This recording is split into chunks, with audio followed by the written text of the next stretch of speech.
저희가 사무실에서 읽고 있는 책들을 보면 대략 한 달에 한 10권 정도의 책을 읽는 것 같아요. 많게는 15권까지 주문하는 것 같아요. 그러다가 15권 주문해 놓고 아주 주옥 같은 책을 발견할 때가 좀 있는데, 제가 이번에 말씀드릴 책이 바로 이 책입니다. 경험은 어떻게 유전자에 새겨지는가. 전 이 책을 보고 좀 충격받았습니다. 왜냐하면 조상의 조상의 조상의 조상, 이거 굉장히 한국적이지 않나요? 그런데 미국인 교수가, 그것도 이 사람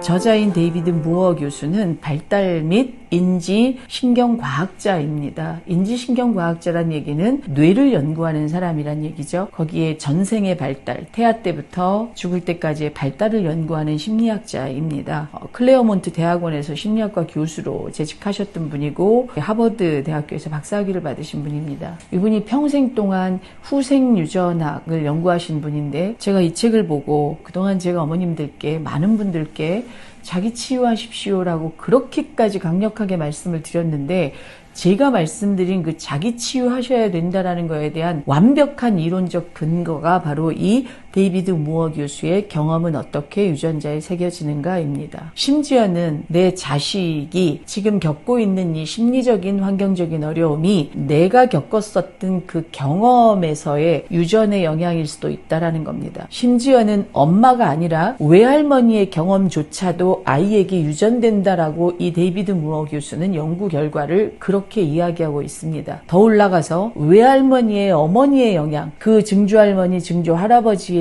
그 영향도 지금 아이의 겪고 있는 이 어려움에 영향을 미친다는 걸 이야기하고 있는 겁니다. 나와 내 부모와 내 할아버지와 내 할아버지의 부모의 경험도 내 아이에게 유전되는 겁니다. 생물학적으로도 그렇고 심리적으로도 그렇다는 겁니다. 그러면 우리는 이미 결정되어진 겁니다. 내 부모와 내 할아버지와 내 할아버지의 할아버지를 내가 선택하지 않았는데 왜 내 삶은 이렇게 힘든가? 그렇다면 난 이 운명의 수레바퀴에서 빠져나올 수 없는 건가? 그렇다면 내 아이의 저 어려움은 결국 해결할 수 없는 건가? 이런 의문이 좀 드실 것 같습니다. 저도 그런 의문을 가지고 이 책을 읽었습니다. 그런데 데이비드 무어 교수는 마지막에 중요한 것은 그러함에도 불구하고 우리는 유전자의 영향을 받고 살 수밖에 없지만 가장 중요한 건 무엇을 선택하며 어떻게 살아가느냐, 여기에 답이 있다라고 이야기하고 있습니다. 실제로 이 책은 미국 심리학회 윌리엄 제임스 도서상을 받은 책이고, 그 엘리너 맥코비 도서상을 수상한 책이기도 합니다. 타고난 유전자 너무 중요하고 초기 양육 신화 너무 중요하다. 어떤 부모에게 어떻게 길러졌냐 하는 건 한 사람의 인생에 있어서 너무나 중요한 거다. 그리고 이것이 올가미가 되는 건 그것도 또한 당연한 거다라고 이야기하고 있습니다. 그러나 데이비드 무어 교수가 우리에게 준 희망은 그 올가미를 끊어낼 수 있는 후성 유전학이 있다라는 겁니다. 내 아이가 행복한 아이, 내 아이가 자기 진로를 잘 결정해서 인생을 능동적으로 잘 사는 아이, 그렇게 살기를 원하신다면, 또 내 남은 생애가 지금 50대 이후 30년을 더 살아야 된다 그러면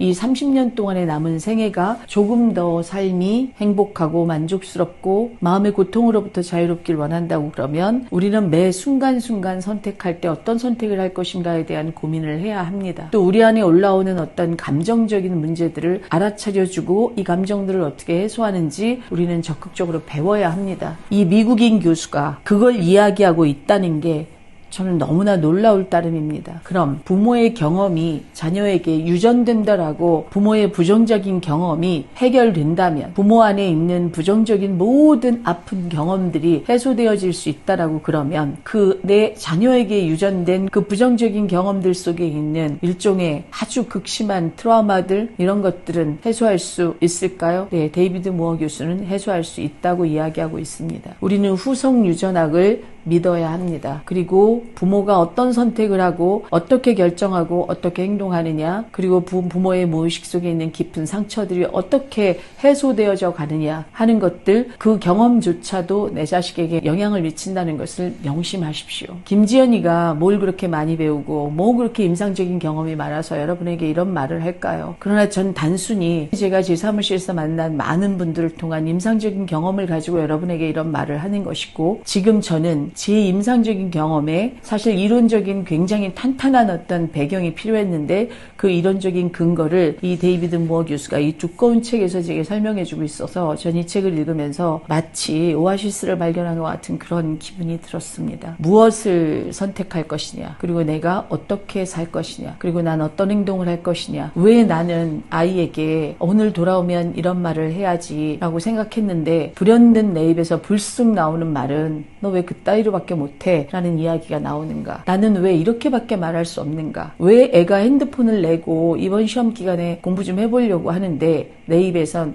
잘했다, 너 참 대단하다, 어떻게 그런 결심을 했니? 엄마 너 응원해, 이런 소리가 왜 안 나올까요? 그런 소리를 하려고 연습해도 할 수 없다고 얘기하십니다. 왜? 내 경험 속에 그런 응원과 지지를 받아본 적이 없기 때문이겠죠. 내 경험, 나의 부정적인 경험이 치유돼야 합니다. 그러면 분명히 내가 어떤 환경에서 자랐든, 내 할머니가 어떤 환경에서 자랐든 상관없이 내 아이는 그 부정적인 모든 유전적인 것들, 심지어 데이비드 무어 교수가 말하기를 자가면역 질환부터 암, 조현병, 양극성장애, 기억 형성, 학습, 체중, 직업 역량까지 우리 삶 전반에 영향을 미치는 이러한 모든 것들, 조상으로부터 내려온 그런 모든 부정적인 경험들, 이런 것들을 끊어낼 수 있다고 얘기하고 있습니다. 그래서 이제 우리는 우리 자신을 깊이 들여다봐야 할 시간이 되었습니다.